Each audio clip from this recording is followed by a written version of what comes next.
Practice. I will be your moderator today, acting on behalf of Mateo Morgandi and Eliana Carranza, who are global colleagues for the Labor and Skills Global Solution Group.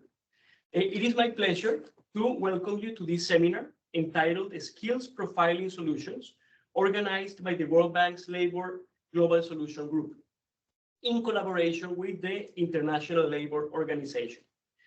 The context of this workshop is that labor markets, especially in high and middle income countries, are becoming more complex.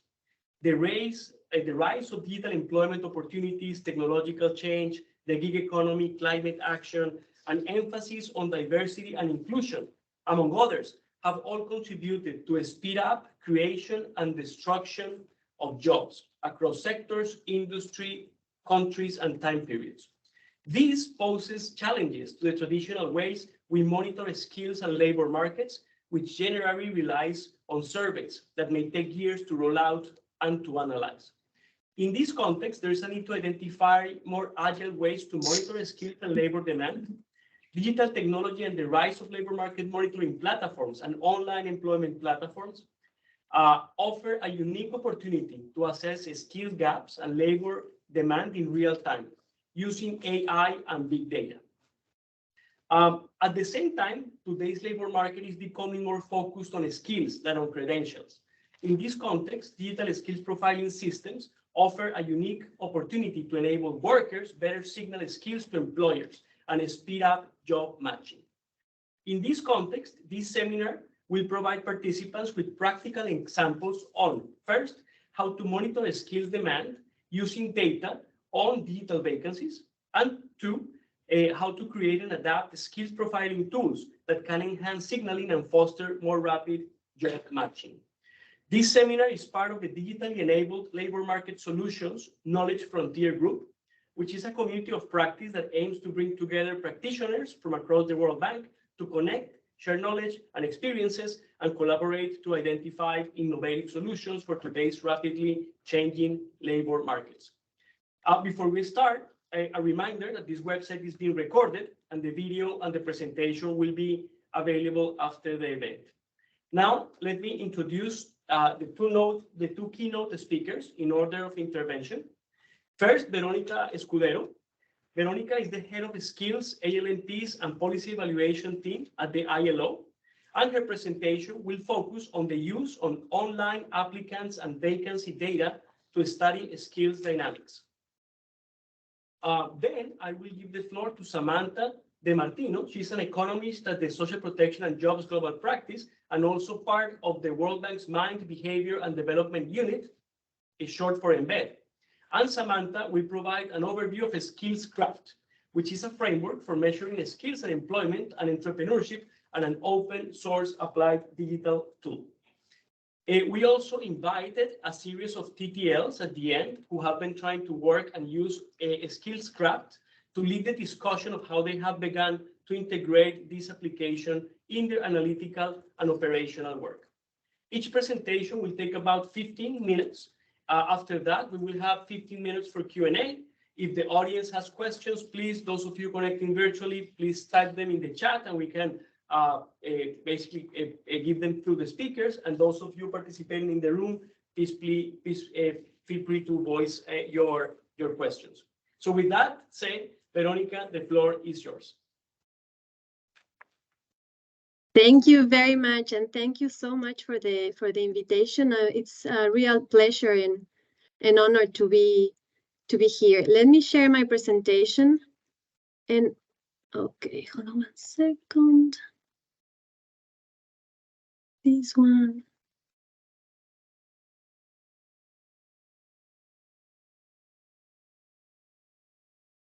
So tell me, does it look okay?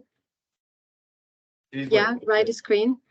Okay, so I prepared a slightly longer presentation. I thought that it was a bit longer, but let me know if we have to stick to the 15 minutes so I can jump things, because otherwise I won't be making it to the 15 minutes. You do have the 25, sorry, it's 25 minutes. Great, yes, that I can do. Well, everything can be done, right? So, okay, without further delay, Thank you very much for the introduction. So I don't have to introduce myself. The only thing that I want to say is that the work that I'm going to present today is work that we have been carried out in the unit for about 4 years. So this is a very collective work and not the work that I have been doing personally. So let me start with the motivation. So why did we start focusing on this methodology and these ideas? So labor markets are in constant fluctuation, right? And as it was already introduced, they are shaped by major transformative phenomena, such as, for example, technological progress and trade and environmental transformations, and you name it. And skills are a very important factor in this process. For example, having or not having certain skills affects the comparative resilience of some groups of workers and also the relative vulnerability of other workers. So knowing what skills matter for what is actually very, very important. And this was the objective of our work. Now, there's already in the advanced world a lot of work that has been done on the skills dynamics in Europe and the US, thanks to the very rich data on it. But there is much less knowledge that exists outside of high-income countries, despite the importance of the topic that I was just mentioning right now. There are, however, some efforts that have been done to try to address this data problem in innovative ways. One stream of the literature, for example, studies the skill dynamics by imputing occupation task information from the US. And this can allow people to measure already skills dynamics in countries that don't have this rich data. This, however, requires the strong assumption that the task content of occupations is the same across countries, something that by now know that is a relatively strong assumption. So this is also one of the reasons why we wanted to get away of this pattern and try to see whether there are other ways in which we can measure skills dynamics. And there is the task approach, which has been already used in the US, for example, through the work of Deming and Kahn. And so we are following this approach using data that already exists in various countries. So what I'm going to present to you today is our effort of using this data. So first of all, this effort explores whether skills dynamics can be actually used to study skills dynamics. So whether online vacancies and job applications can be used for this endeavor. For this, we first develop a taxonomy based on the social sciences literature. We then implement this taxonomy. So basically, we develop a methodology to implement this taxonomy using data from first of all, data from the Uruguayan Busco Jobs job portal, and then also Atsuna's vacancy data for South Africa. We also, within this methodology, classify job adverts and vacancies, job spells and job adverts, sorry for the mistake there, as ISCO occupations at the 2-digit level, which uses a relatively different methodology to the above.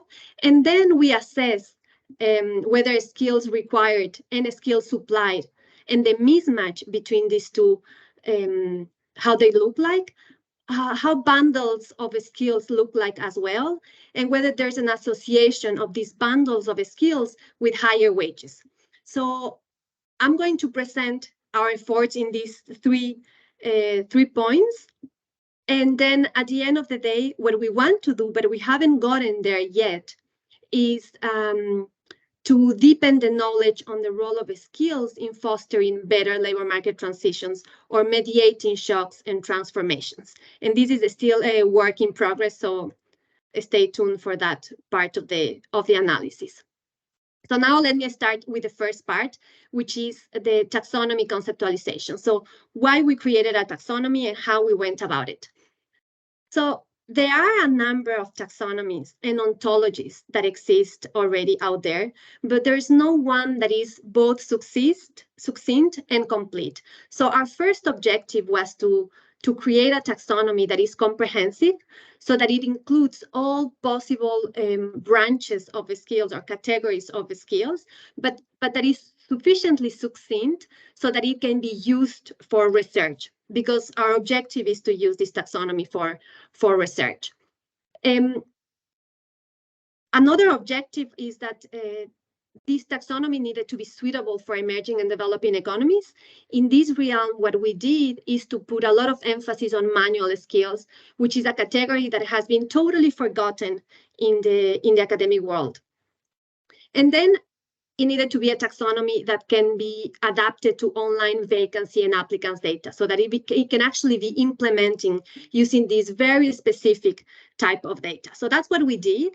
And so we did not start from scratch. We actually started from the social science literature, in particular labor economics and psychology. And you have some of the resources in the screen. And we created 3 broad categories: cognitive, socio-emotional, and manual skills. And within these 3 categories, we created 14 subcategories. And I can show you a snapshot of this in a second. One thing that is very, very important is that these subcategories are defined based on mutually exclusive keywords and expressions. Of course, these are later translated and adapted to each country's language. But why is this important? Is because this allows for the unique identification of skills categories in our granular data. So how this taxonomy looks like.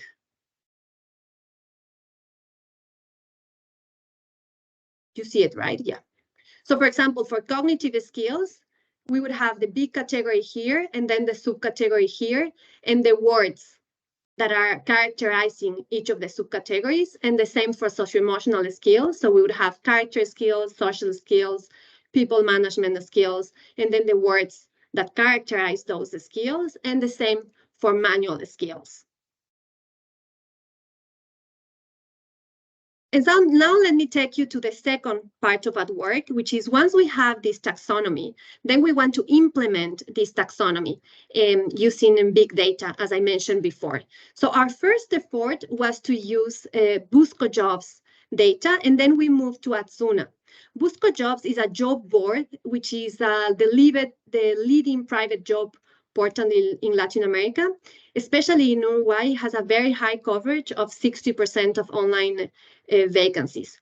It is an interesting database because it has a very high frequency and very long time series. So we have information from 2010 to 2020, and we are actually waiting for information until 2023. It has very rich information. So we have information on job vacancies on one side, but also applicants' work biographies. And this is very unique because usually job boards have information only on the job adverts, so on the vacancy side of the platform. And in addition to the vacancies and applicants, we also have the applications that people made to each of the vacancies. And we have very granular data. So for vacancies and for individuals registering in the platform, we have a lot of information on both. And then the second source of data, I should say also that we are using, in this presentation, I'm going to show you information for Uruguay, but we have this information also for Brazil and Colombia, which is not yet at the stage that we have for Uruguay, but the idea is to move forward on those countries too. And then we have our second data source, which is Atzuna. And Atzuna is a little bit different. It's a job market aggregator, which very, very big information only on job vacancies.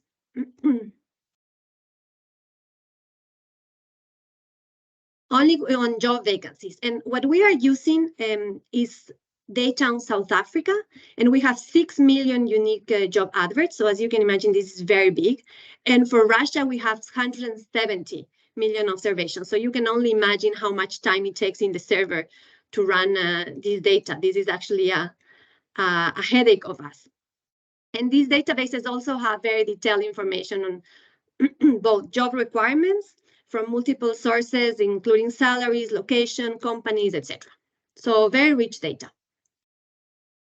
But the first question that comes to mind when we think about online data is whether this is representative, right? And so I want to tell you from the onset that any job board data is fully representative, and this is not the exception with our data. So in our data, for example, we find that applicants tend to be younger, more educated, and more likely to be in the capital compared to the labor force. In terms of occupations, you can see in the graph. So if you see the blue bars correspond to Busco jobs applicants. So this is only for applicant data. And then the green bars are the labor force. So you can see that our what we capture on skills by occupations is congregated in certain occupations, for example, clerical support workers, while we have much less on elementary occupations that the occupations that actually exist in the labor market. However, unlike other job boards, something that is interesting in our data is that we nevertheless capture in meaningful ways applicants with intermediate and even lower educational skills. And you can see this in this part of the graph. Rather than having 0 blue bars, we actually have some blue bars that we capture this information. So it's nevertheless interesting. And then let me go to the third point, which is the implementation. So once we have our taxonomy and then we have our data, then how we go about creating the variables. So we use 2 methods, different methods. For creating the skills variables, we use text mining approach, so a natural language processing approach. What we use is the open text descriptions of the vacancies on the side of the vacancy side. And then on the job histories of individuals, we also use the open text that people use to fill their CVs basically online. And then we use the words of our taxonomy matched to the words of these open texts to create our 14 subcategories of the skills. We not only use the actual words, but we also use synonyms to define and create the skill subcategories. In addition to that, we have a proxy of the skills and intensity, which is simply measured by the number of times that a unique skills appears in the data. And then we can actually label a very high share of job spells and vacancies. For job spells, we label 64% in the case of Uruguay and 94% in the case of job vacancies. And then to create the ISCO occupation variables, we actually take the methodology one step further, and we use a machine learning technique. So, my mouse is very sensitive, seems to be. So how does this look like?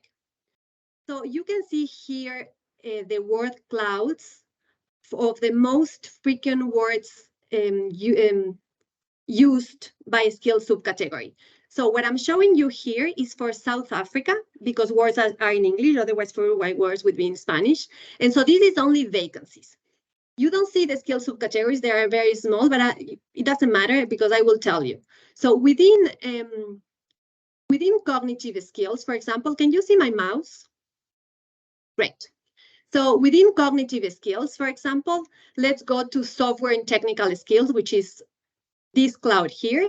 And you can see that the words that we observe the most are program, but then followed by SQL and HTML, etc. Then let's go to social-emotional skills and social skills. How are social skills characterized in the vacancy data of South Africa? Mainly by team and communication, following by negotiation, consulting, presenting. And very interesting because this is going to come up after. What we have here is the hand-foot-eye coordination skills, which is a subcategory of manual skills.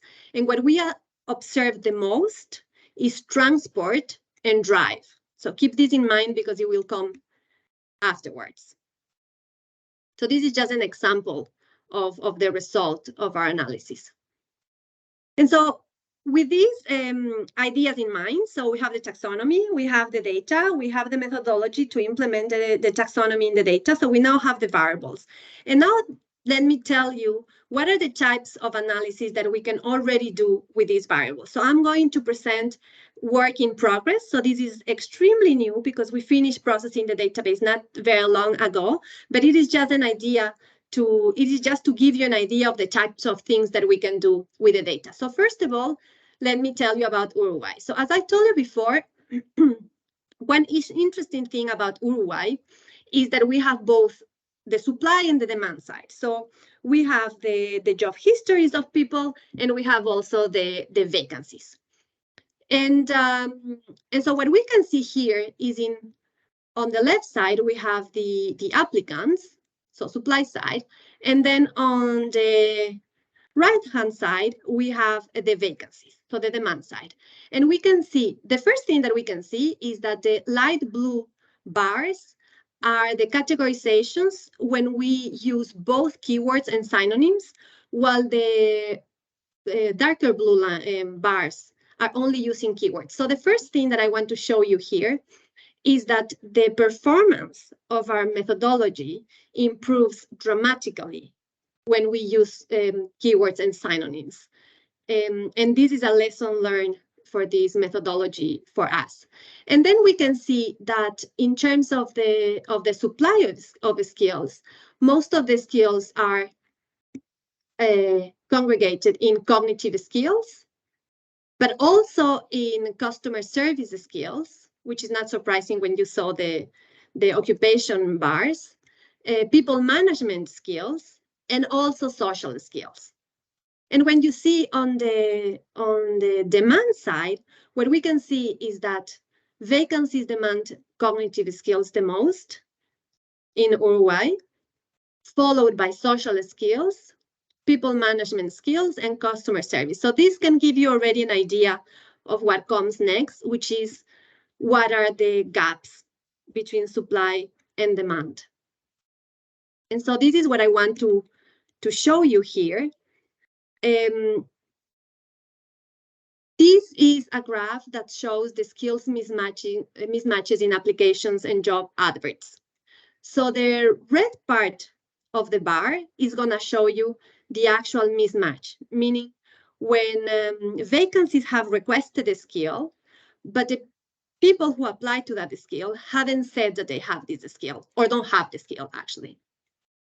The blue is when there's actually a match. So there's no mismatch. It's a match in the skills. And the green is the sort of is mismatch that we talk about it much less. That is when people actually have the skills that are not requested or at least not advertised in the vacancies.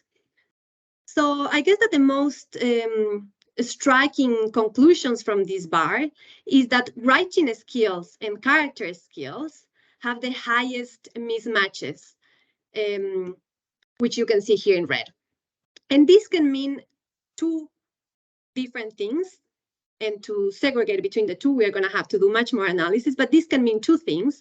First of all, it can mean that job adverts ask for these skills, but applicants don't have these skills. So an actual mismatch as we think about it.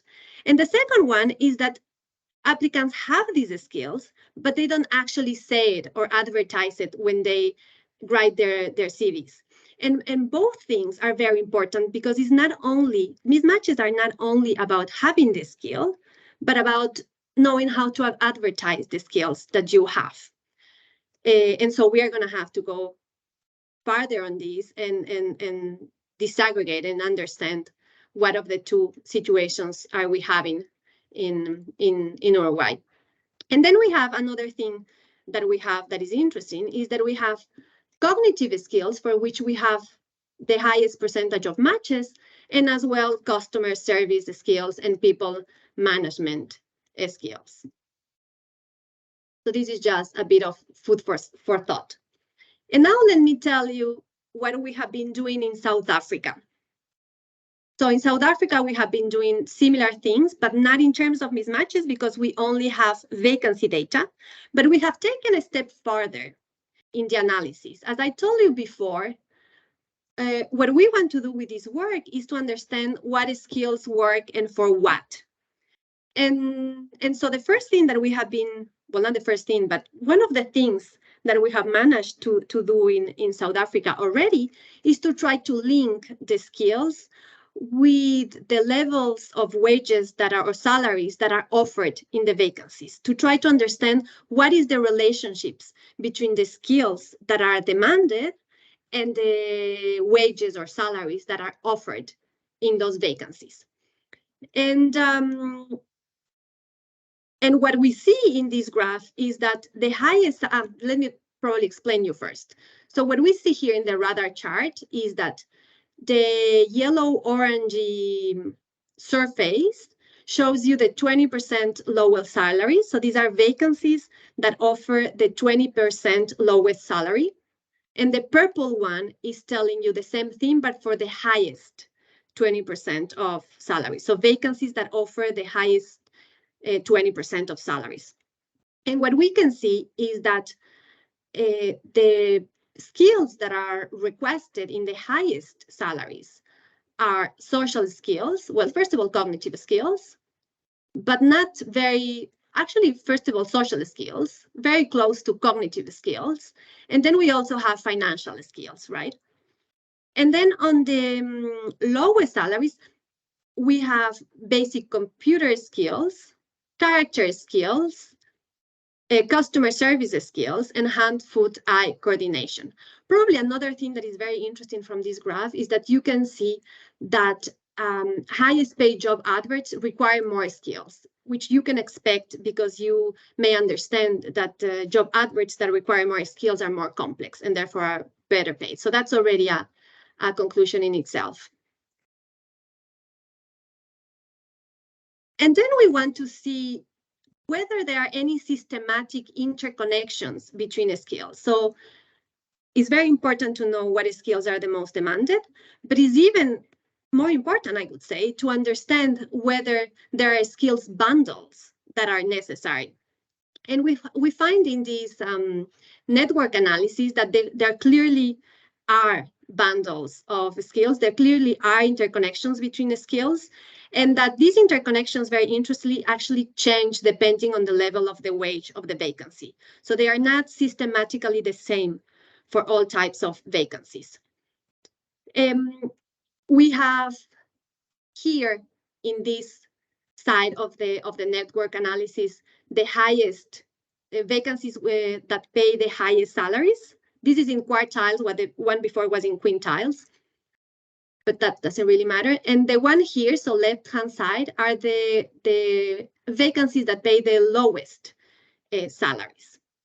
And what we can see on the highest salaries one is that there's a systematic interconnection, a very strong interconnection between cognitive skills and social skills. And this is in line with the literature of the advanced country, well, of the US actually, by Deming and Kahn, that show that the combination of cognitive and social skills projects higher salaries along the life span or working life of individuals. And then we see for lowest wages that the interconnections are actually a little bit different. So one thing that is very interesting is when you see this part of the graph. So you see that there are a lot of interconnections happening here between character skills, social skills, and customer service.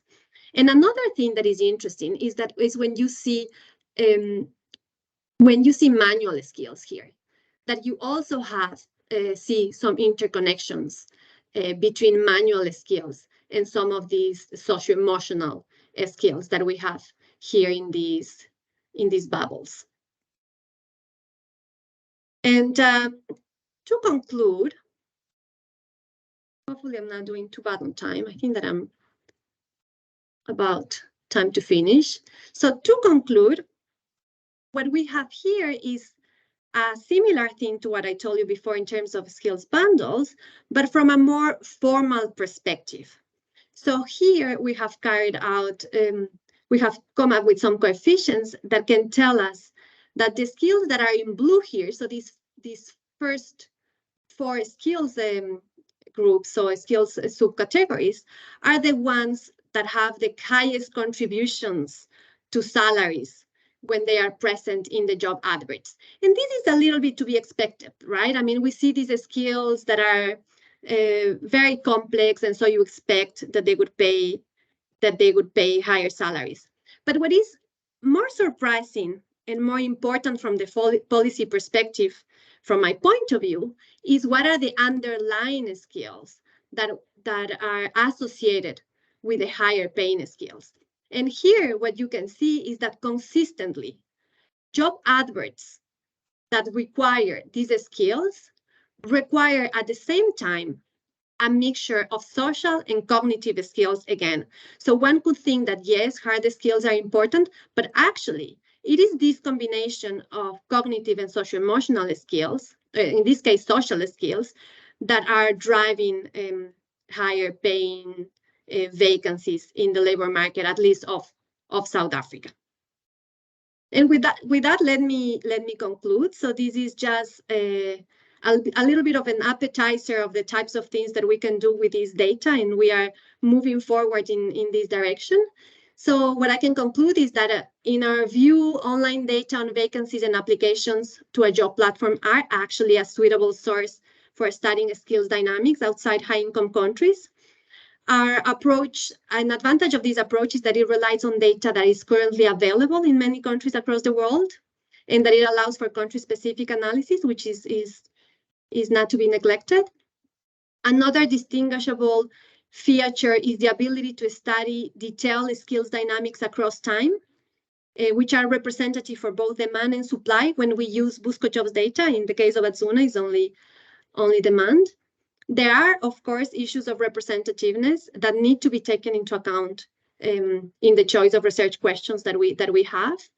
And well, to the best of our knowledge, we are the first to explore this approach in the context of an emerging economy, and we are very happy to continue working on this and to foster any collaborations that can be fostered with other colleagues working on these matters. Thank you very much.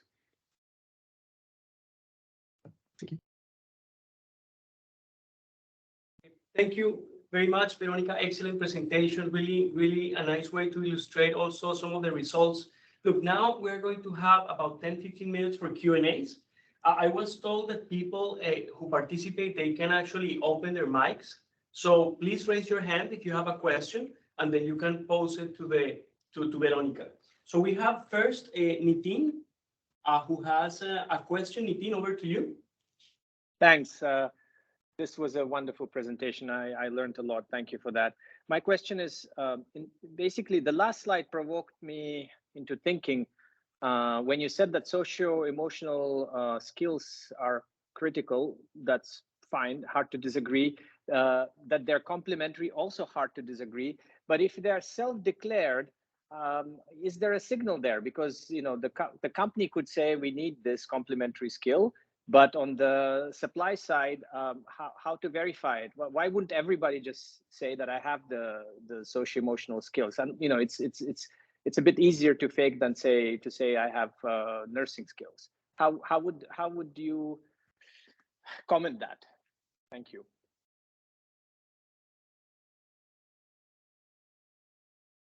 Do you want me to go one by one, or do you want to take several questions? So please, Veronica, you can answer this question while I don't see any other hands raised, but please feel free to answer. Perfect. This one. Okay.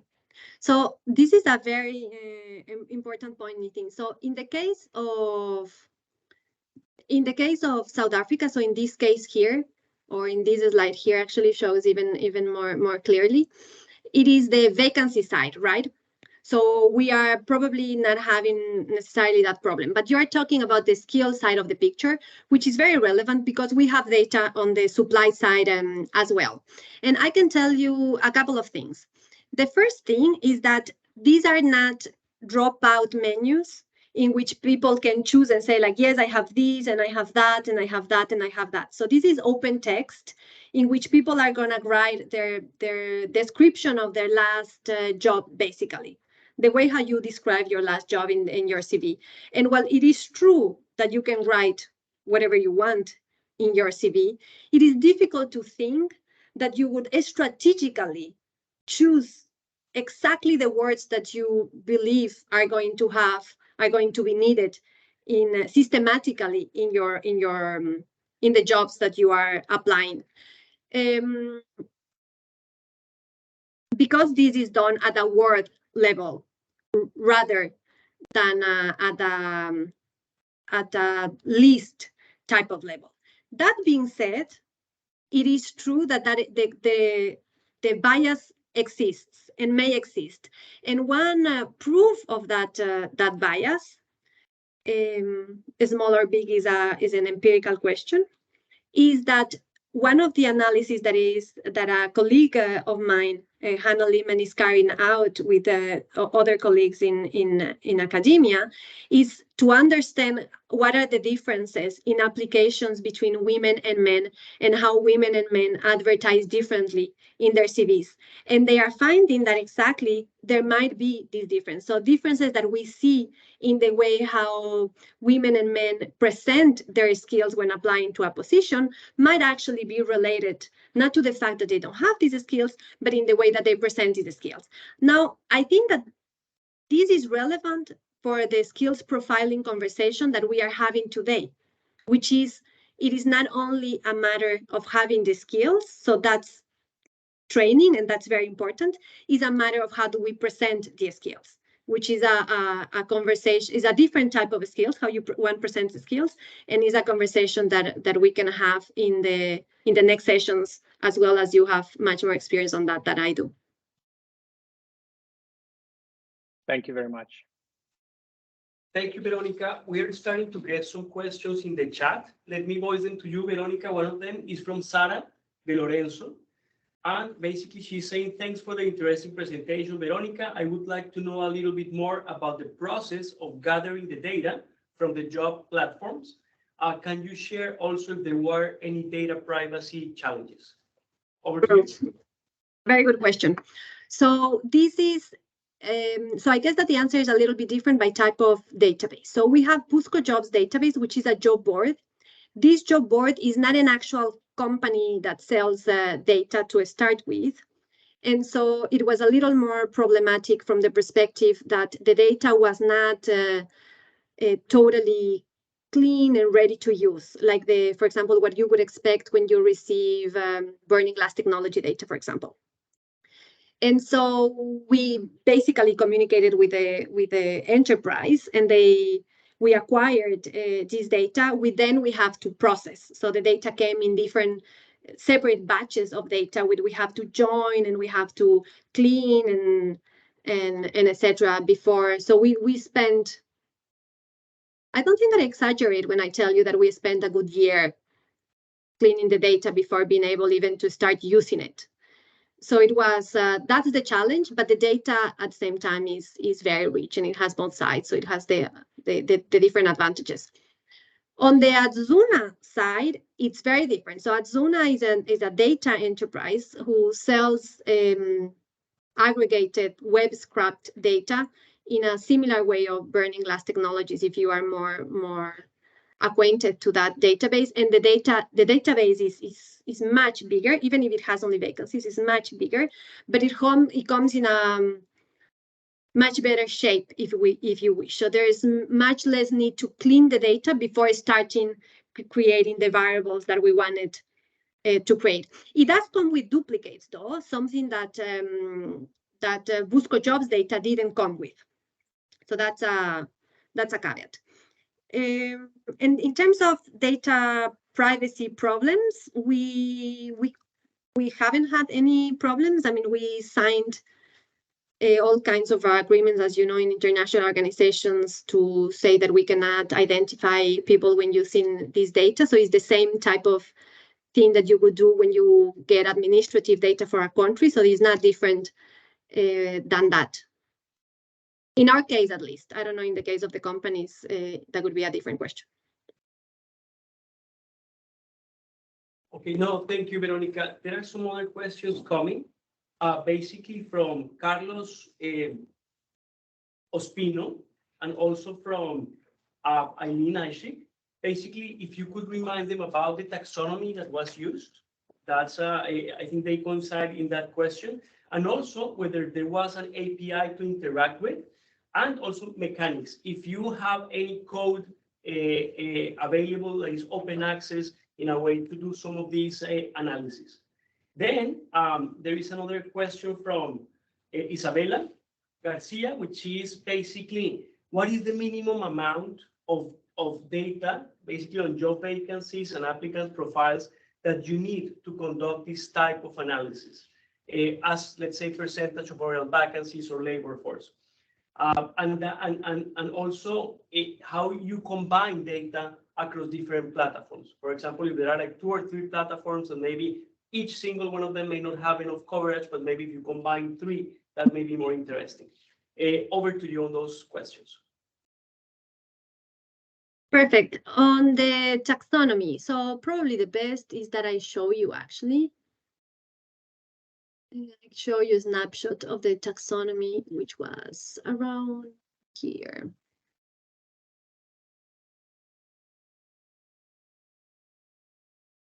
So this is the taxonomy. This is the full categories and subcategories of the taxonomy, but obviously this is not the full list of words. The list of words is huge, so you just have like a snapshot of the words here. But for example, in cognitive, we would categorize cognitive in these various ways. So some of the categories are actual subcategories, and some of the categories are actually transversal type of categories. And why we categorize them in this way is because they are usually used in analysis, and so we also categorize them in the same way.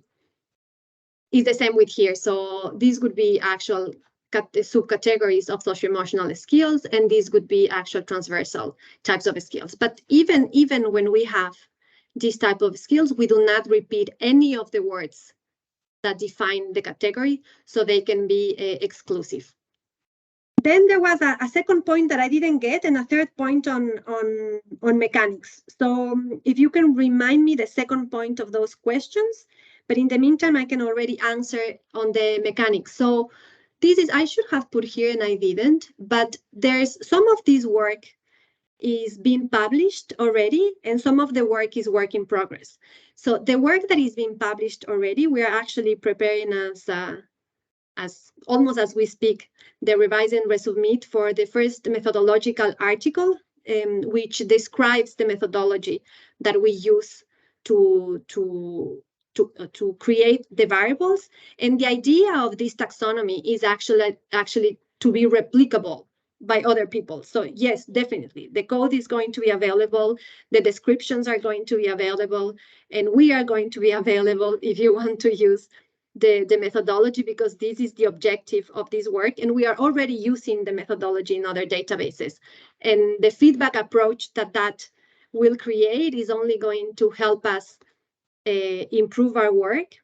And if you can use the taxonomy, then, I mean, our objective will be fulfilled. Do you want to tell me the second one, or should I pass to Isabella's question? Veronica, look, there are more questions coming. Some of them are, so let me give some of them to you. One of them is from Josefina Posada. She's actually saying that the analysis on wage bundles and skills is very interesting. And she's asking, could you clarify the wages you used? Did you use the wage as advertised, or the job, or the wages of the matched jobs? And if yes, if you use the wages of the matched jobs, what is the percentage of vacancies or people matched, to understand what type of biases could be behind these results? Could you take that? Great.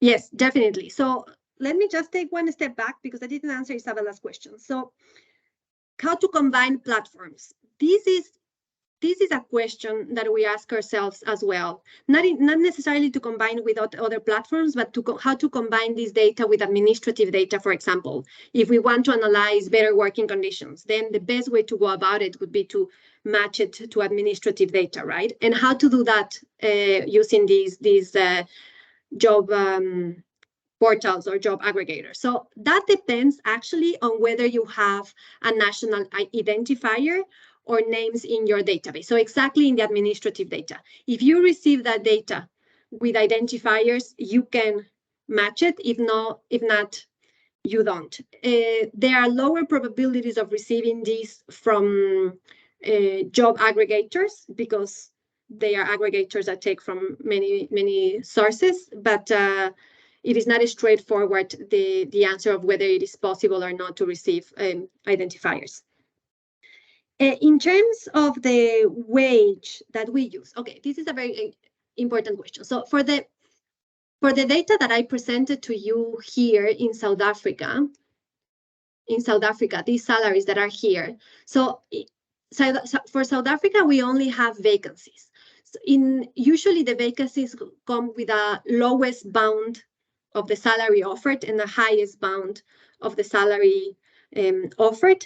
And what we are using is the mid salary between the two. It's a little more complicated than that, but basically is the salary offered. So the mid of the lowest and highest of the salary offered, because we don't have supply here, right? For Uruguay, however, we have supply and we have demand, and we also have a similar thing with the wages offered.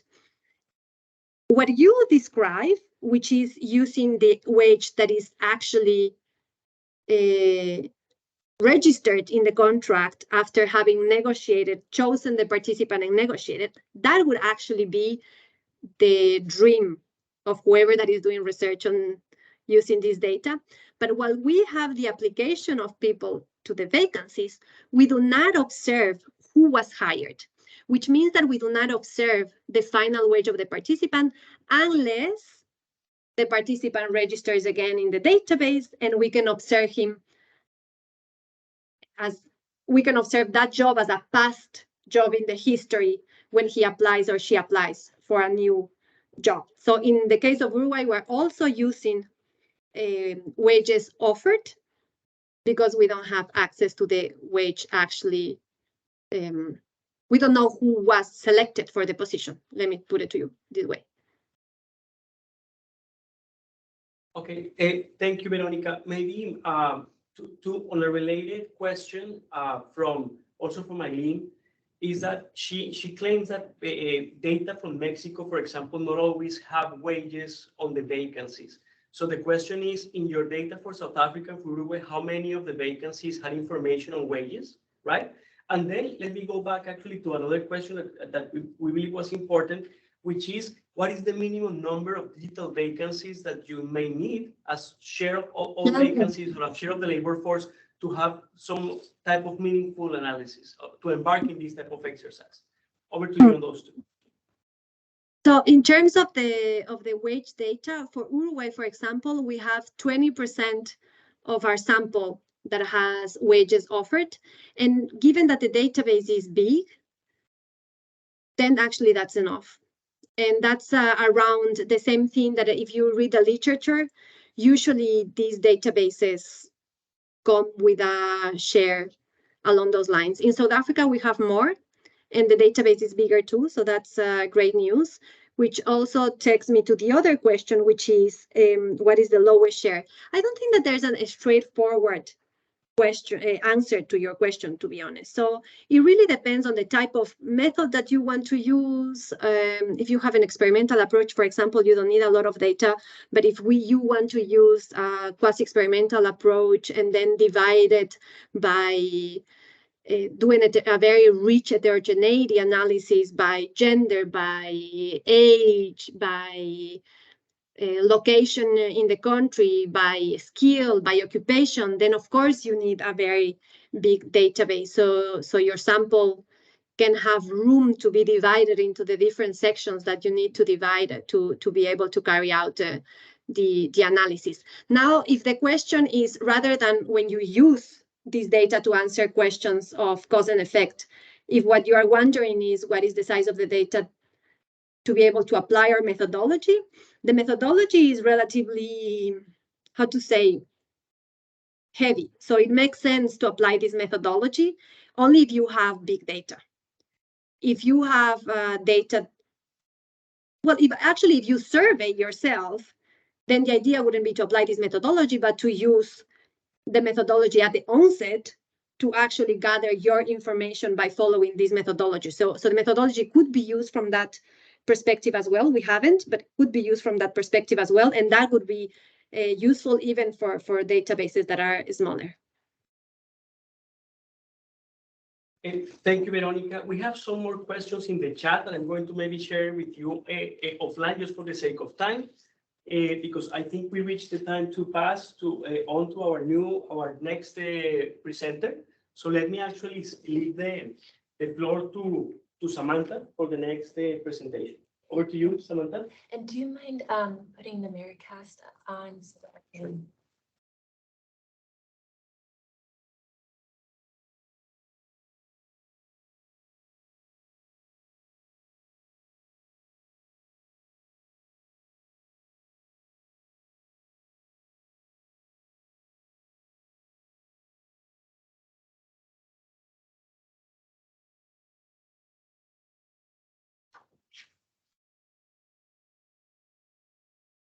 Can you see?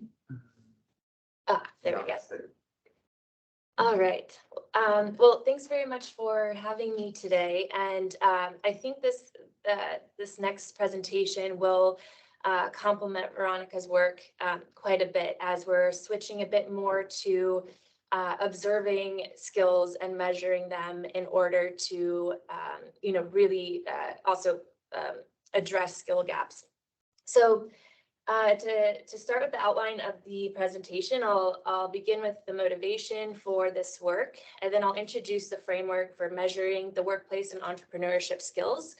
I'll give a brief overview of the tool, and then we'll go under the hood and look at validity tests and results of the tool.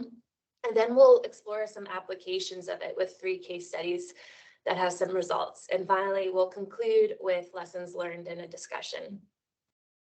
So SkillCraft came from several challenges. On the supply side, we found, so this was first started in South Africa, we were finding that many unemployed youth did not have information or services to help them really identify their career interests and their skill sets, identify their skill gaps, and then close those skill gaps with training and upskilling courses, define which jobs align with their interests and skills. And then as we were discussing in Veronica's presentation, how to signal those skills and abilities to employers in a marketable way. On the demand side, there's challenges identifying candidates with the right skills profile for the job. So employers want to hire on these 21st century skills, especially for entry level, which is the focus of a lot of this work, as technical skills can often be learned on the job and entry level jobs, as well as and they also, are keen on certain behaviors in the workplace, such as showing up on time, productivity, eagerness to learn, etc., which are difficult to measure. And also we have, sorry, one second. Why is this not? Okay.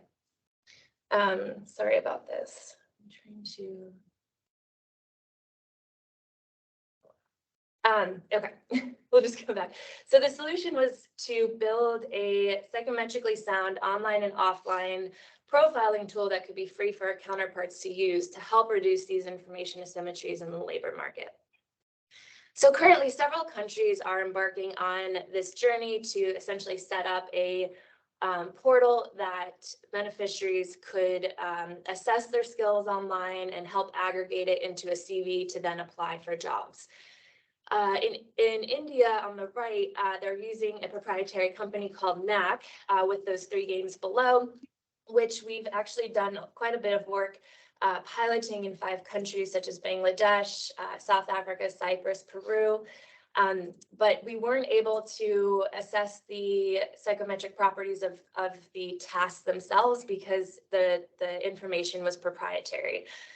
We did look at simple things like distributions, and we found that there were really large tails at either end or both ends, which is not what we want to see. We want to see an even distribution of skills in the sample, and part of that might be because NAC used, or I don't know today, but previously they were using their entire database of users who have taken the tests as a reference point for the scoring. And so with SkillCraft, we really find it valuable and really important to do the adaptation at the sample level.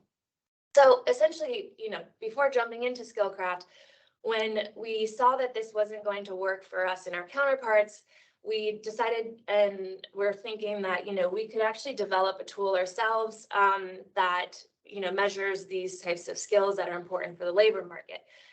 So we went back to the drawing board and tried to understand really what factors lead to workplace success. And so we defined workplace success, looked at outcomes in the literature, such as employee and employer satisfaction, task or job performance, retention, wages, and opportunity for promotion. And what we're really interested here in is the soft skills profile. We know that other factors matter, such as demographics and experience, and we'll get to vocational interest in a second. But we wanted to really understand the skills that we can measure that are both malleable, so they can be built upon, as well as not correlated with education level, so that lower skilled job searchers could also make themselves marketable. So one way to do this is to consider different domains or buckets. The first bucket is executive function skills. And so these are kind of the bread and butter of which a lot of our skills are based upon, and, our skills for learning, lifelong learning, etc. And so we look at inhibition, cognitive flexibility, and working memory, which combined are a set of problem solving skills, attention to detail, etc. So this is a bit of cognitive skills, and also some of the manual skills that Veronica was measuring also maps into this in terms of visual spatial memory, as well as different inhibition and cognitive flexibilities. We also look at personality, and in particular, the big 5 personality traits and mindsets. And so when we did this really large literature review, we were finding that conscientiousness was really pulling out as one of the strongest predictors of workplace success. But we were interested in kind of exploring the other big 5 traits as well. And then in mindsets, we looked at proactive personality for the entrepreneurship model, and also growth mindset. Finally, the third bucket is social and emotional skills. And we break this down into emotional intelligence, which basically is trying to understand the self-awareness, social awareness, how you manage relationships, and how you, your perspective taking, etc. And then self-management, so how you kind of conduct yourself in the workplace, so stress tolerance and risk tolerance. And then based on these set of skills, we also believe that what matters is what the applicant is interested in doing as well. And those are the vocational interests. And so we use Holland's theory of career choice, RIASIC model, essentially, which measures different types of skills and activities that the individual likes to do, and maps them into these components that relate to different jobs in the labor market. So for example, going back to the manual work, if you really like working with your hands, realistic is that specific category. So then with these sets of skills that we wanted to measure, and again, this is not comprehensive of all the skills that are needed for the workplace. This is a framework that we built of both what we found in the literature, looking over several decades of the literature, as well as what we can realistically measure. And so then we developed a task-based tool to measure these skills. So for executive functions, we're measuring working memory with 2 different tasks, as well as cognitive flexibility and inhibitory control. So you see an open source Raven's matrix there. And then in terms of goal-directed behavior, we're looking at stress and risk tolerance. And then mindsets and behavior, we're looking at emotional recognition and personality, as we mentioned. So these all map into either an entrepreneurship profile or a wage profile. And essentially the outputs of this tool serve various uses. So first, after taking the sets of tasks, the users offered a formal skills certificate that they could attach to their CV. And this has been shown, especially by our colleagues, such as Ilyana Carranza in South Africa, that this can lead to higher callbacks, especially for women, if you attach your skills certificate to your CV, as well as higher salaries, higher wages. And this also helps with this communication issue that we were discussing with Veronica's presentation in terms of how to communicate your skills to employers in a marketable way. But what we also found in the literature is that it's really important that not just the employers understand what skills the candidate has, but really that the candidate understands their own skills better and what they can offer. This has been shown to increase self-esteem and worth, belonging in the workplace, returns education, going back to Jensen's 2010 paper. So what we did is we created an interactive feedback report, which essentially shows your skills, shows the skill gaps, and then provides courses, free skills courses that are available online to close those skill gaps. This is what it looks like for the skill strengths. And then a separate section of the profile looks at essentially a set of 10 occupations that match their interests, their career interests through the vocational interest profiler, as well as their skills that were measured. And so here we link an occupational profile so they can learn more about the job and the skills required on the job. And then there's just a simple search for this job function that essentially carries over a token with their IP address and searches within Google Jobs for that job in their locality. On the entrepreneurship profile, we wanted to essentially, as cost efficiently and simply as possible, provide kind of what the best MBA's programs provide, which is networks with like-minded individuals, as well as funding avenues for startups. And so we link different government SMEs, startup grants, etc. We also linked entrepreneurship online courses that are free for them to explore. So in terms of applying SkillCraft, it can be applied in several ways, which we'll go through.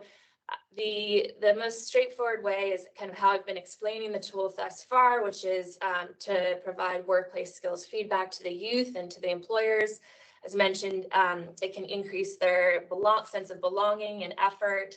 And importantly, which I'll show, we've also conducted a set of validity tests to ensure that these tests don't discriminate on gender nor education level. So it's human-centered design, which we validated by the youth themselves. The tasks we selected because they don't require reading comprehension. So it's favorable with low literate youth. And the non-weird settings has a lot to do with piloting and adaptation, which we'll get to.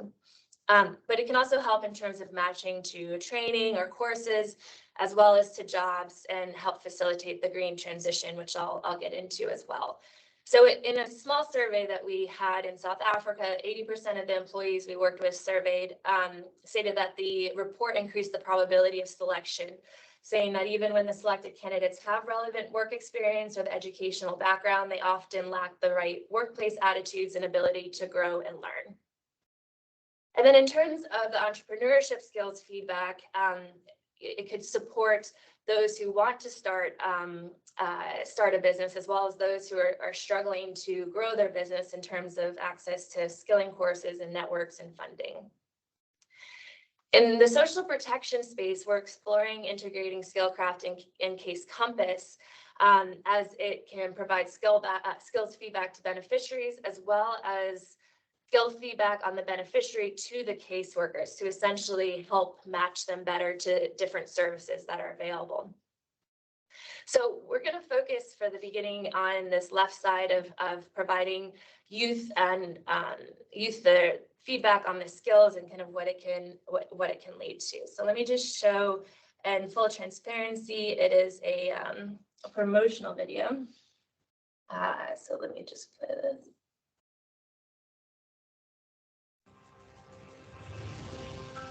Many young people face challenges finding work with a lack of prior work experience, networks, and certifications. What if there was a tool that could empower unemployed youth like yourself to overcome these barriers? By learning how to better communicate the job readiness skills you have, like productivity and flexibility, to employers. Evidence shows that these skills lead to success in the workplace. Introducing SkillCraft, a freely accessible online tool designed to help showcase the skills you already have, regardless of your education level or prior work experience. It's easy to use. SkillCraft is a set of games and quizzes that you can do on your mobile phone, tablet, or computer. Also, it can be completed both online and offline. I feel SkillCraft is an easy application to use. It can be used by anyone. It can be used on the go. You will learn all about the skills you have and what jobs might be suitable for your skill strengths assessed. Maybe you match best with jobs which require analysis, problem solving, and attention to detail, or creative thinking, organization, and teamwork. You will get an interactive report and a skills certificate. The report will tell you about the 21st century soft skills you have that will make you a good employee. It will also help you with your job search by telling you about jobs and career paths that match your skill strengths and interests. You can then use the skills certificate to plug onto your CV when applying for a job. SkillCraft doesn't just help job seekers, but also employers who are increasingly looking for 21st century soft skills. SkillCraft identifies candidates with these skills, thereby linking capability to opportunity. It helps you to actually discover who you are, while the potential employer also gets to see, that, this is the kind of person that I would love to have in my team. Why should you care about doing SkillCraft? Research shows that attaching a skills certificate increases the likelihood of getting a job, increasing how much you can earn by up to 30%, and increases the likelihood that you will stay longer at a job and be more satisfied. This is especially important for youth who do not have prior work experience. Remember that skills aren't fixed and that everyone can improve their skills. That's why SkillCraft provides a learning corner with free courses you can take to improve your skills, including those which can make you a good entrepreneur. It opens that door that, you end up like doing something that you can actually do, something that you can actually enjoy doing, because it comes naturally. Deur SkillCraft kan werkgewers sien dat ons gevallig is om te werk en dat ons potensiaal het, al het ons nie kwalifikasies nie. I would definitely recommend it to all youths because it will help you find yourself and know what you want to achieve. Why don't you give SkillCraft a go? Head over now to www.skillcraft.ml to get all the added benefits it provides and to improve your chances of a great career path. Okay. So also the website has changed. It's skillcraft.app, not .ml. We'll have to change that. But so let's go into some of the results of the testing that we've done. So we've explored different ways to implement SkillCraft. The first was face-to-face. And so in the right-hand corner, I'll have the details, but essentially this is in South Africa. During COVID, we were trying to access hard-to-reach, unemployed, disadvantaged youth across the country.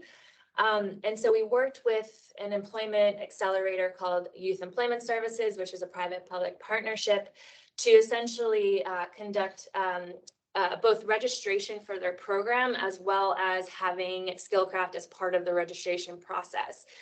And so we did this in community centers within townships. They had a mobile van going to even harder to access areas with a Wi-Fi hotspot on the van. And we tried to have in-person IT support for the youth as digital literacy wasn't as common in these areas.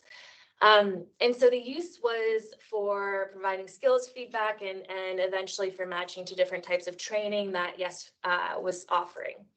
And this was with approximately 2,000 youth. So our first exercise was to really assess the psychometric properties of this measure. So we wanted to understand if this tool could reliably be used with the target demographic to assess skill strengths. And this is important to do in every setting that you work in. In our sample, the average age was 26, majority were female. 47% had completed secondary education with a diploma, which is called matric in South Africa, and about 35% had less than a high school diploma, and approximately 20% had higher than a high school diploma. I want to say about 35%, no, 21% have been unemployed 6 months to a year, but it was pretty evenly distributed from under 6 months to over several years. So we wanted to first understand if the tasks and self-reports within SkillCraft are valid and reliable measures for these soft skills for all job seekers, regardless of education level or gender.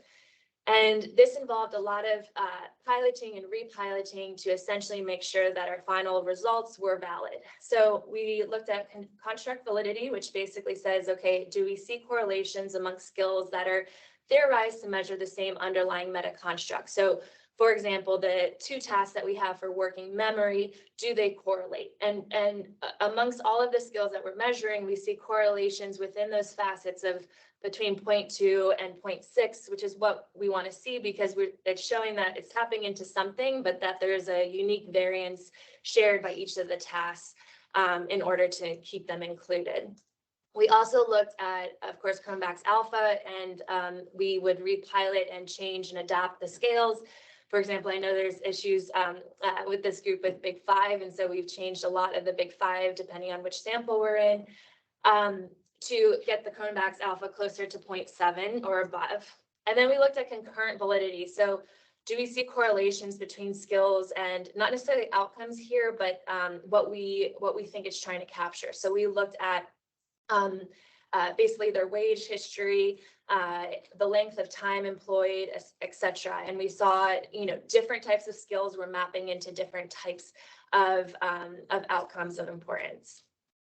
Then we also looked at predictive validity. So we followed up 6 months with the youth, approximately 10% in the RCT, which I'll explain in a second, had found employment.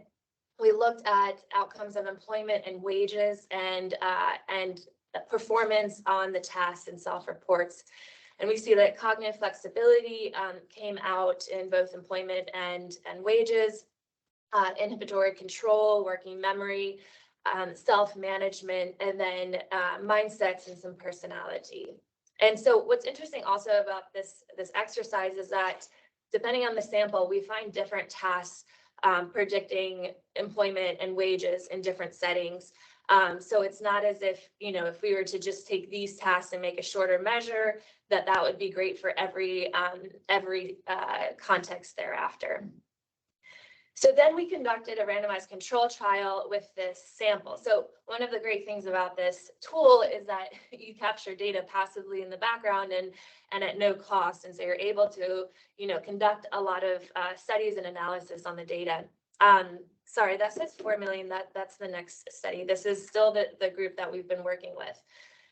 So we wanted to then understand, do youth find this useful?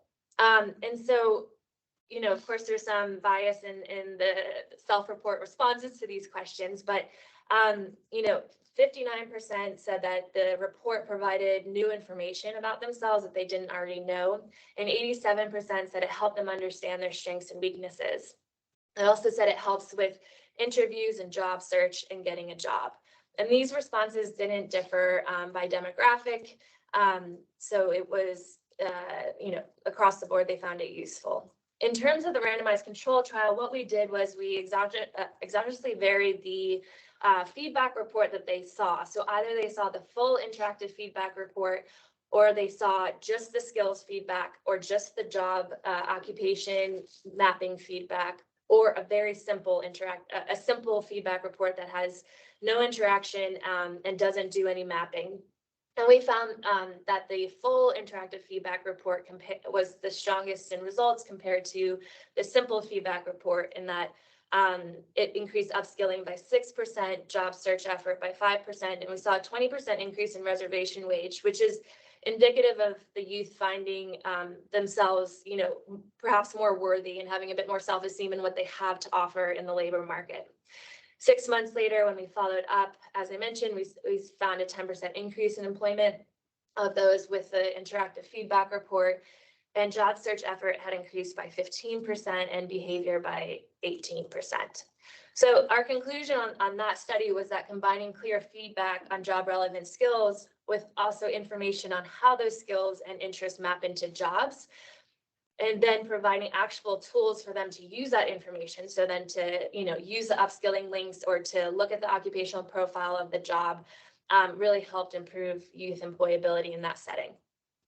So then we tested just online only, and we tested again in South Africa. The sample was slightly different, given that it was only online. The government is in the process of developing a one-stop shop, single access point for all unemployed people to search for jobs and get access to different services. And so this is at the moment called sayouth.mobi. And how it works is that you have the work seeker who is looking for a job. They register on the platform. They add their profile information. They can also take SkillCraft at this time to add to their profile. Their information is from their CVs aggregated, and they're shown different learning opportunities and service opportunities. And then on the demand side, partners or employers register on the network. They create an opportunity, and they're linked with candidates to then interview. And then Bali is matched to a job. So in this setting, the sample again was average age was 26, slightly higher share of females. And we also see slightly more educated people on the platform. Before it was 41%, I think, had matric or equivalent, and about 35% less than that. And here we see the share larger on those higher than secondary education. But the length of unemployed was approximately the same. So, similar to the results for face-to-face, we found that online they found new information about themselves. The results are very similar in terms of understanding their strengths and weaknesses, and helping with interviews and job search, and looking for jobs in their target sector. And then 6 months later, we followed up. And so this has a large database where we can understand if, a certain individual had, been provided or, got a job within this time. And also, this is job search time and applications. The employment I've already shown, but 23% increase, in job search time and 45% increase in applications. So again, we see that those who are taking SkillCraft, this wasn't an RCT. So this is more just descriptive information of those that we're seeing using SkillCraft and how they're behaving on the sayouth.mobi platform. Then we're also been experimenting with applying it to the green transition. So we know that understanding green skills and jobs are important for this progress towards a green and just transition. What we did was we adapted a green task intensity measure and found approximately 18% of the occupations in the database corresponded to green occupations, and then we signaled them with this green leaf. And so for the next phase, we're going to be mapping these green skills and linkages within the occupations, growing the database of green jobs, assessing a green economy mindset, and different upskilling resources for that.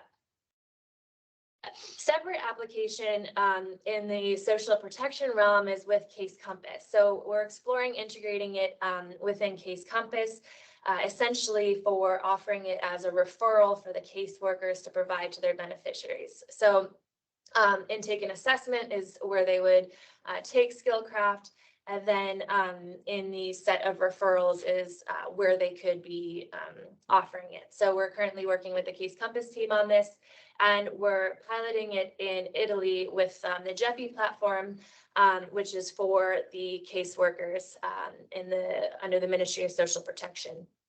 So here we have a very small pilot, approximately 42 people so far, so I won't really go into the results too much, but we're seeing expected level of variation in the tasks, which is good, so on the measures of the skills.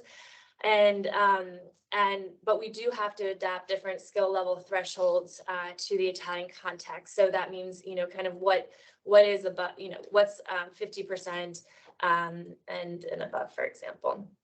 So in essence, this is a tool that we developed for several applications, including, even data collection and analysis. And one of the key features we wanted to make sure we had was that, TTLs and colleagues and partners could use this with their own needs and uses. So we're not saying that this tool in the way that the prototype was originally designed is the end all be all for how it should be employed. We have a lot of flexibility in it. So you can create a pilot group that has different settings than another pilot group. You can show different types of feedback. So if you don't want to show anything related to the job market, you can just, keep that shaded out. You can select which tasks and measures you want to do. You don't have to do them all. You can, of course, add tasks and measures as well. And you can integrate it within different systems. For example, Youth Employment Services are integrating it in their system. And the PDF settings is for the skills certificate. So you can adapt that to any way you like, and also change that. So as a recap, it's applicable in the labor market, as well as for social protection. And importantly, there's flexibility. So there's, any number of ways to use the tool, as needed. So we've adapted it for entrepreneurship, skills profiling, matching to training and jobs. We're looking at the green transition. And we're also exploring adapting it to other contexts. So we've adapted it for Ethiopia. We're starting the process in Kenya for the new Nyota project.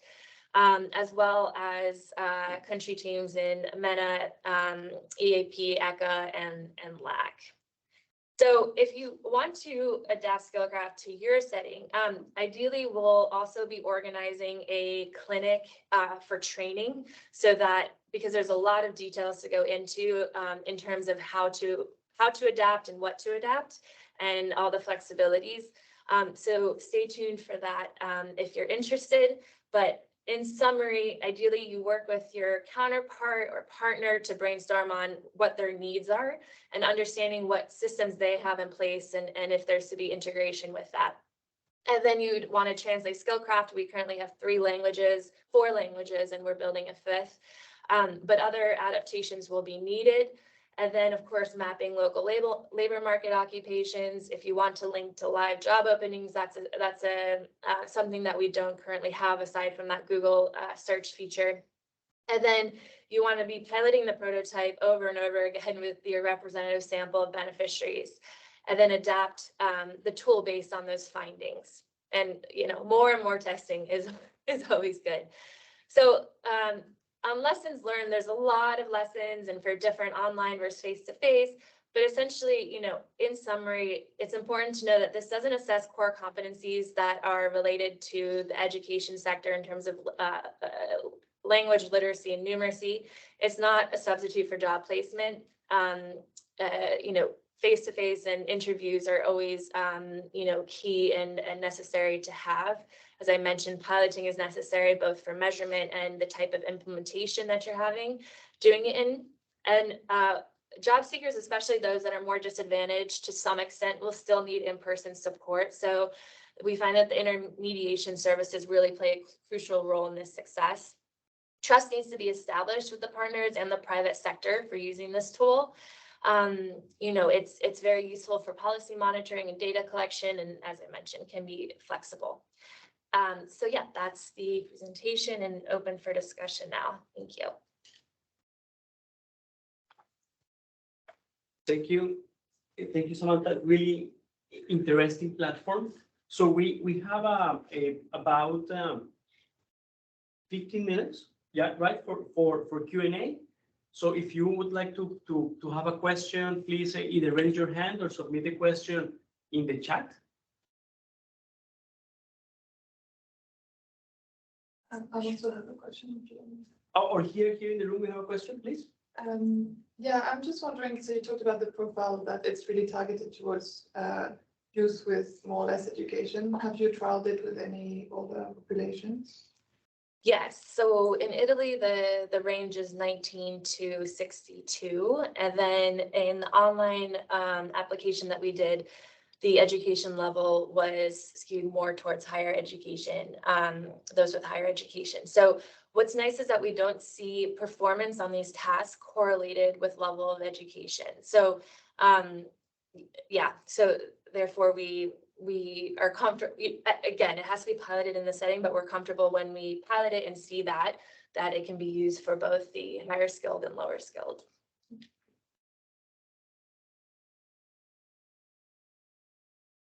Okay, we have a question, Samantha, from Ola. Let me read it. It says, I'm not sure if this has been mentioned. My apologies if it has been addressed, but is the application accessible for persons with disability? And does the application target also persons with disability to help them access labor market? And if yes, are there any lessons to take away that could be shared? A good question. We haven't embarked on that yet, but it's needed and necessary. So in terms of, I mean, what I would expect is that they will need in-person support. So these types of either government labor centers or the youth employment accelerators that have offices in the townships, for example, in South Africa, community centers will need to be equipped with support staff that help those with disabilities, depending on the disability. I will say we built the tool to not be biased against certain disabilities that might be correlated with performance on the tasks, such as color blindness and reading comprehension. But in terms of physical disabilities, we haven't explored that yet. Okay, and then we have two people who are raising their hands. Let me give the floor to you, Julian, for your question.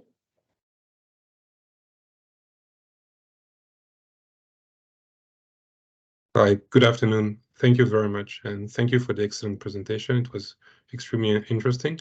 I'm Julien Varlin. I worked in the Skills for Social Inclusion team at the ILO, and I just wanted to share that at the ILO we have piloted a similar tool with a startup called SkillUp based on the Netherlands. We worked under the Prospects program, and we developed a tool to similarly provide a detailed summary of skills and experience of job seekers in a competency-based format. So the tool is like an AI, a chatbot, and the beneficiary, the user discuss with the AI, and the AI questions him about his experience, his skills, to develop an exhaustive profile. So the idea was to target it to refugees, so in fragile context, to people with low literacy, low numeracy, and to similarly, that's what you're doing with your tool, to highlight some of the skills and traits that the person might not be aware of. And that is very interesting. And we try to link that with also the ESCO framework to link it with occupations.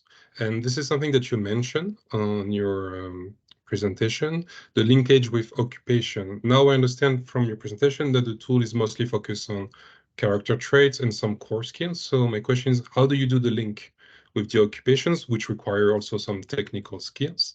And also a second question on the privacy of the data. How did you manage that? Thank you very much. These questions, and I'd be interested in learning more about the chatbot. We had explored a chatbot as a tool before doing this tool, but this was quite some years ago. And so there we were having issues with language in that the algorithms underlying the chatbot were very, they weren't yet advanced enough to kind of have conversations in different languages and have that communicate effectively in the same way as the English conversations. And so I'd be interested in learning more about, which type of biases you found, if any, and how refugees use the chatbot if they're typing and if they need to have this digital literacy and if it's in their language, etc. Because we're the Turkey team is looking at different skills profiling tools for refugees. And so that might be something to kind of link to understand, you know, how it's working in your setting and if it makes sense to apply it, because it's a, you know, theoretically, it seemed like a great idea a few years ago, and I'm sure it's advanced so much in the algorithms now. So I'd be interested to learn a bit more about that. And then the linkages to occupations, yeah, this is a big part that I did not discuss in the presentation. It could have a whole other session on it.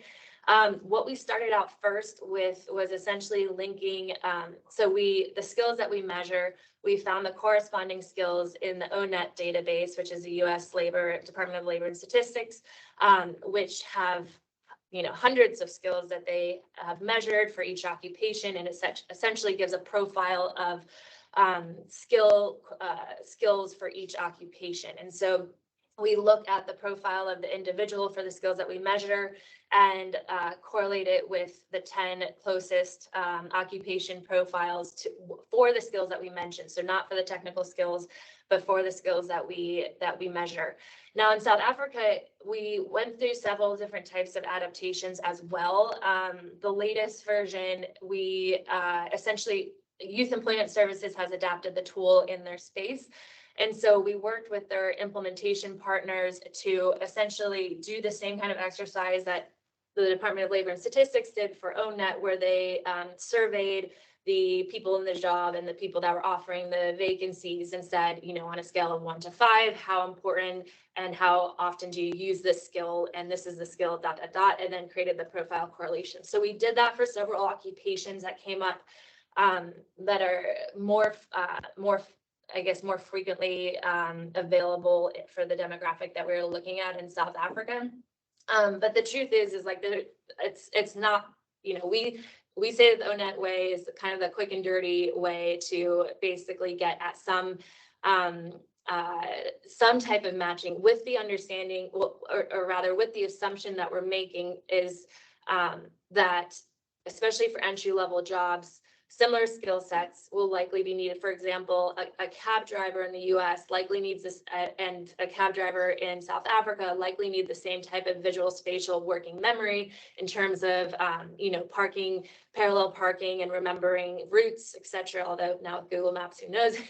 and you know, kind of their self-management in terms of how they are able to handle stress within a car, etc. So that's a big assumption we made at the beginning, and then we're adapting it as we go. So we took out of the occupations that had were in the ONET database.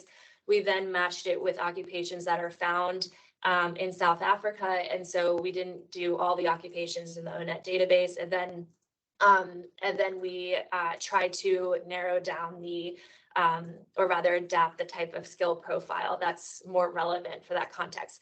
But I would love, I mean, if Josephina is still connected, her team really embarked on the way to do this properly. And so I'd love to have her chime in on what they've done and whatnot. And just to wrap up on that real quick with the privacy issues. So essentially when they log in, they have to acknowledge the data privacy clause. And whenever we're collecting data, it's on behalf of the counterpart. So essentially it's in their system. We have data sharing agreements with them, but they're the ones collecting it. For a prototype or demo that we have, we don't collect data, essentially. So, and there's several iterations of that that also are in the fine details, but that's the gist. Thanks. Thank you. So we have let's take 2 more questions, and then maybe I'm going to pass the floor to some tasking leaders and Josefina after that, actually talking about SkillCraft. But before that, let me give the word to Oyembola for a question, and then to Veronica. And after that, we'll pass to Josefina. Oyembola, over to you. Thank you very much. Thank you, Samantha, for the great presentation. I am Oyebola Okwogbe. I work in the Development Economics Research Group at the World Bank. I do research on youth employment, and I have a focus right now in Nigeria. I wanted to pick up on something you mentioned very quickly at the end of your presentation about building trust with the different stakeholders. So both the counterpart and then the participants, the beneficiaries, the youth, and then also the employers.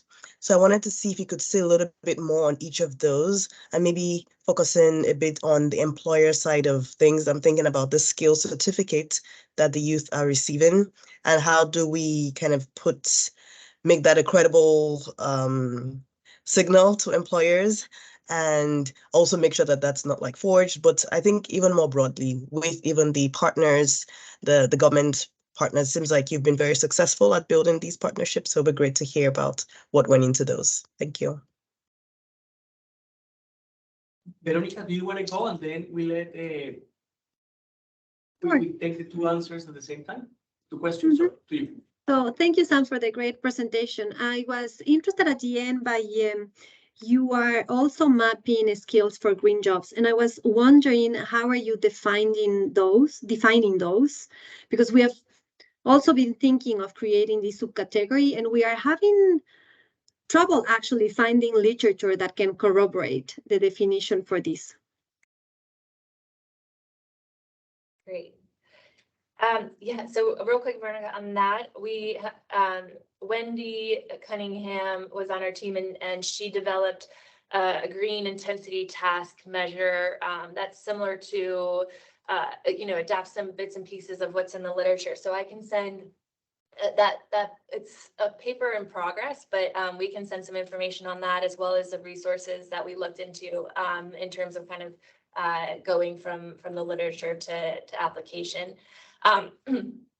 In terms of the partnerships and credible signal of the skills feedback report, so really what's I think the most important thing is kind of getting the starting with these relationships that you have with your counterparts and partners on what their needs are and bringing them into the discussion and the project ideation at the very beginning. So understanding what they really want out of this, what they're really seeing as a need. And then in terms of the private sector, so with, for example, the most recent version of the skills feedback PDF that we have now, certificate, we developed that with one of the largest youth employment accelerators in South Africa, Harambee, which basically they surveyed their employers and their network to understand kind of how best to both visualize these skills and explain what they mean and explain why they might be important for the workplace in their setting. And so we went through several iterations. We effectively let them design the skills certificate, and then we guided kind of the fine tuning based on how we are measuring things, etc. So, for example, at one point they wanted to show all skills measured, then they switched to the top skills measured. So there's various formats that you can do, and there's a lot of experimentation that needs to be done in this space. But essentially, having a really open and collaborative process is really key. And same with the private sector in terms of the occupations and the vacancies. So getting them on board to essentially do this skills profiling for the types of vacancies that they list really help them understand what we're doing in the back end and how we're matching. And then what we would do, but it was in small batches, so I didn't show the results, was essentially follow up with them to understand, how well those people who are hired are doing. Ideally, we do a larger study on this. It's very hard to follow up with employers, as I'm sure many of you know, but that would be ideally, so there's a lot of essentially all of the adaptabilities and flexibilities. There's a lot to explore with different experiments and understanding and also understanding that it will be different in every context in terms of what works. So I hope that answers. Thank you, Sam. So now let's move to the last part of this session, of this seminar. I'm going to leave the word to Josefina Posada, and basically she's going to lead the discussion, her and some TTLs who have been using skills craft in their analytical and operational work. Over to you, Josefina. Thank you so much, Diego, and let me start by saying this has been a very useful event, and it's very nice to see that there are so many people involved in this work.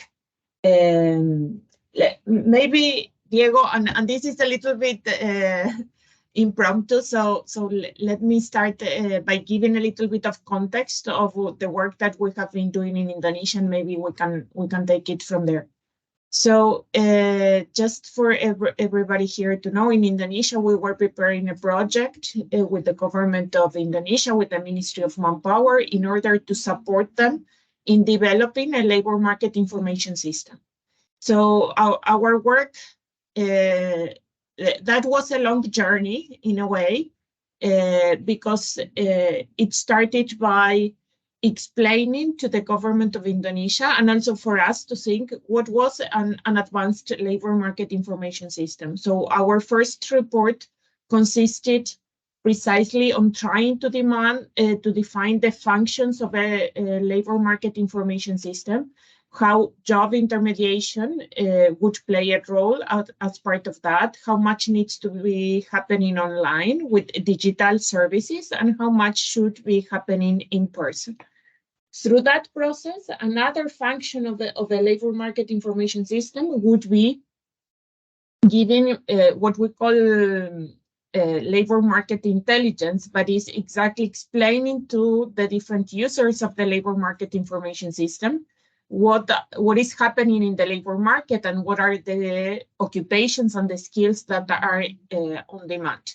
That led us to work on our side on products similar to what Veronica did for Uruguay, where we worked with burning glass data, and we also collected our own data on occupations and Indotax that tries to replicate some of the modules of ONET in order to produce a profiling of the occupations that are growing or have good prospects in Indonesia, but also to describe the skills that were demanded by those occupations, both with the collected data and with the big data from job vacancies.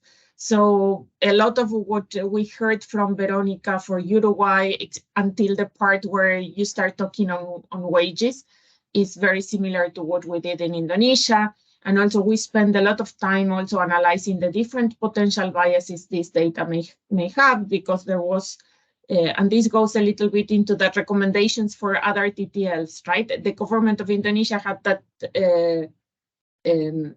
eagerness to replace all the data collection with big data, and we think we are not there yet. If we would do that, the services will be very much oriented to people that live in Jakarta and that work in certain sectors, because the data is very much, the big data is still very much skewed to certain occupations. And then this is how we connected also with Sam. We thought it was very important to help with the with career guidance tools. So for people to understand what they could do, what they are good at, what are their skills, and so on. And this is an area where we see that some other countries, especially in East Asia, like Korea and Singapore, they have many tools, but where we are not that active. And we connected at the time with Sam to bring SkillCraft, and Sam was very nice, because I want to reinforce one of the points that she said, that depending on the country context, the tool could be adjusted to serve different purposes. So because we were trying to construct a system for the country, for example, I was particularly very much interested in the assessment part of SkillCraft, and then try to build with the new systems of the government, the matching, and the rest. I then rotated to work with LAC, so I don't know exactly how the team has evolved in the last year on institutionalizing some of these tools. But going maybe into what we have learned and what we have, or the things that we can recommend to other TTLs, is that developing a labor market information system that collects a lot of this information to fit in all these parts, it's a long process. It will take some time. So from the World Bank perspective, where our main job is not necessarily to do research, but to help the government to develop their own programs, policies, and in this case, systems, it was very useful to have this combination of analytical products and a project, because this is how we can try to influence a sustainable solution. But all this process required a lot of conversation, because these are topics that are very new, that there is no definition out there on how to do these things.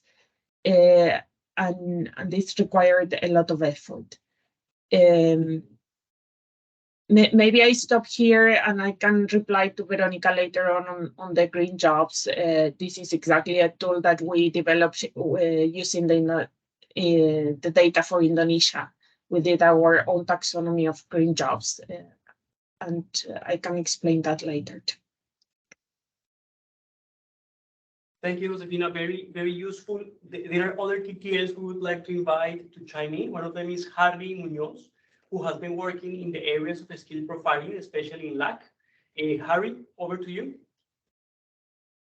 Yeah, sure. Thanks, Diego, and thanks everybody. Super interesting presentations. So I thought I'd mention a couple of things that we're doing in Latin America and the Caribbean. So first, some work in Argentina and Uruguay. In Argentina, it's in the context of an employment project that's been ongoing for about a year and a half now. So we have access to online job postings data for both of those countries for the last couple of years, and have had it for a couple of months now, and so are in the process of doing our own quality checks. But then our real focus is how to apply that online job postings data in real use cases and make them into useful tools for government counterparts in both countries. And so what we're hoping is in Argentina, under the project, the government is developing a kind of ONET-like system of occupational profiles. And so has started with a set of 20 occupations and hopes to ramp that up to 250 over the life of the project. But as in many countries that we work in, there is a significant lack of detailed skills data. And so what we're hoping is with the online job postings data, we're going to be able to say a lot more about the skills that are in demand for at the detailed occupational level in Argentina, and hopefully in Uruguay as well. Uruguay also has developed a kind of ONET like tool that we're hoping to feed into. So the real question is kind of how to convince the government counterparts and ourselves that the data is of high enough quality to incorporate into a kind of official tool and provide it to training institutions, others who are developing curricula. And so for us, that kind of data quality check process and making the government counterparts a part of that process has been is a kind of first maybe emerging lesson. And then we're in Jamaica. We're in the process of project preparation for a project that's going to support the build out of both offline public employment services and an online labor market information system. And there, all of these very interesting and challenging questions of how to right size your labor market information system and your public employment services are really coming up, and they're very, very challenging to answer. So there are lots of good technologies out there to kind of help us now with analyzing online job postings data, with matching those vacancies to applicants. But in a place like Jamaica, the question always comes out, are the vacancies there actually for jobs? Do we need a system that is so high powered when we only have a government-run online job portal that has 30 vacancies right now. So in the lifespan of our project of 5 years, can we expect to capture more vacancies, to make it worthwhile to invest in that kind of system? And so I think the trick has been talking to lots of different providers and talking to the government and trying to understand what can be done in-house, what can be outsourced, but always reminding us ourselves of finding a solution that's kind of adapted to the labor market context that we have, and not be drawn in by kind of a good tool that's not well adapted for the environment. So maybe I can stop there. Thanks. No, thank you. Great perspective. So look, we are 5 minutes away from the time. So maybe let me pass the word to Veronica and to Sam for some 2-minute concluding remarks, and then we can wrap up this excellent discussion. Veronica, over to you.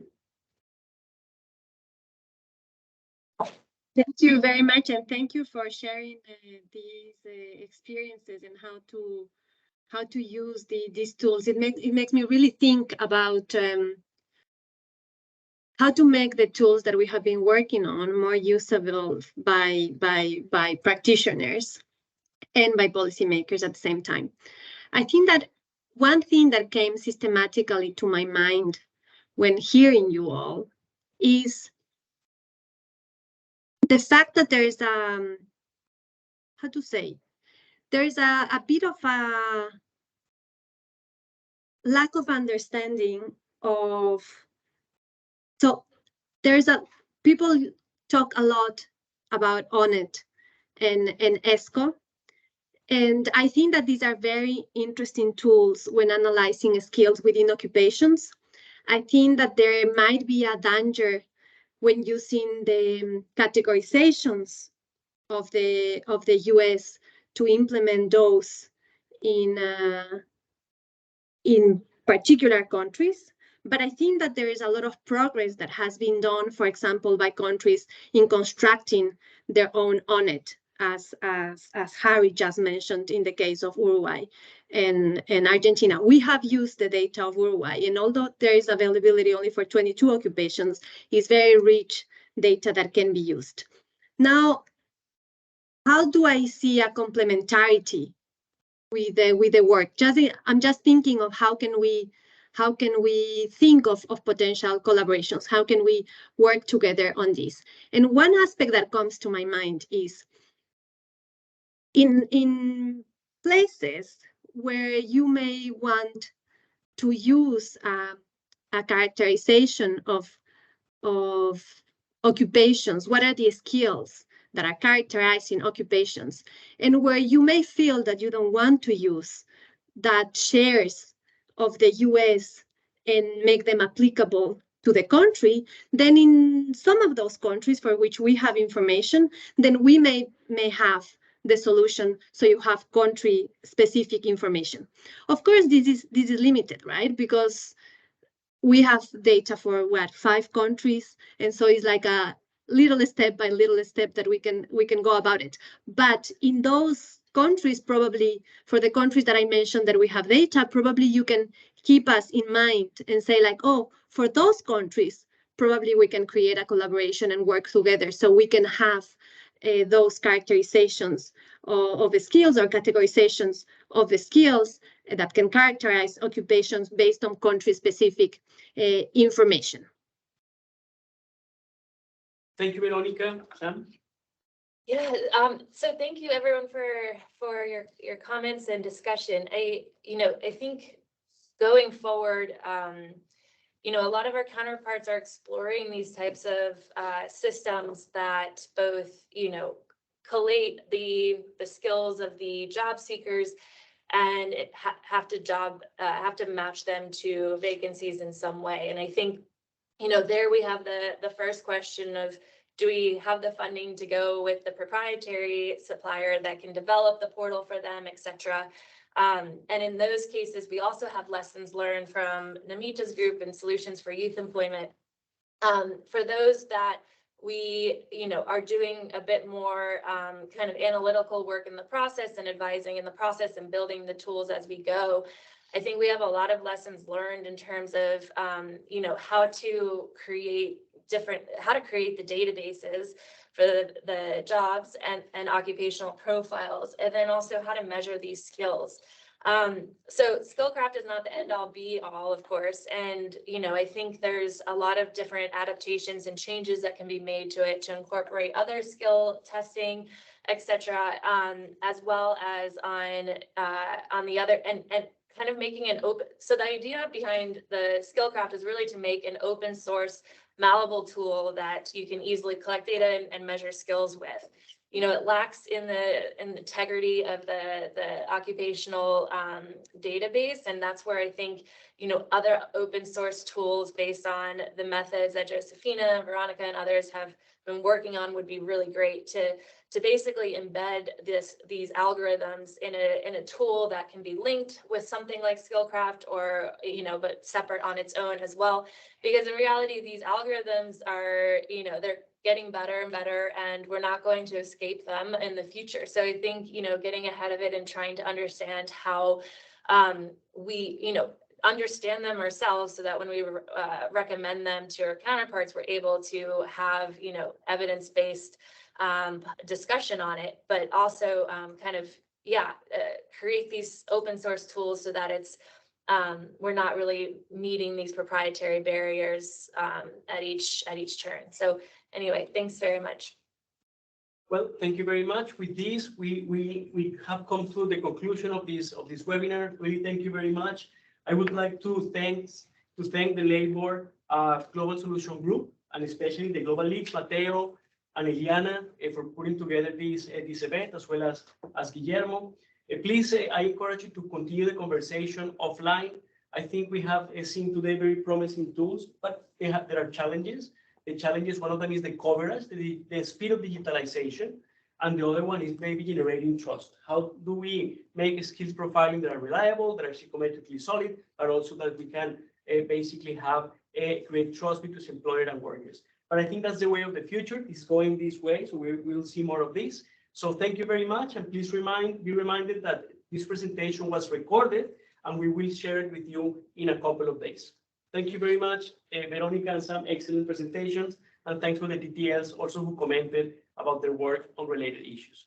Have a great day. Thank you very much for having us.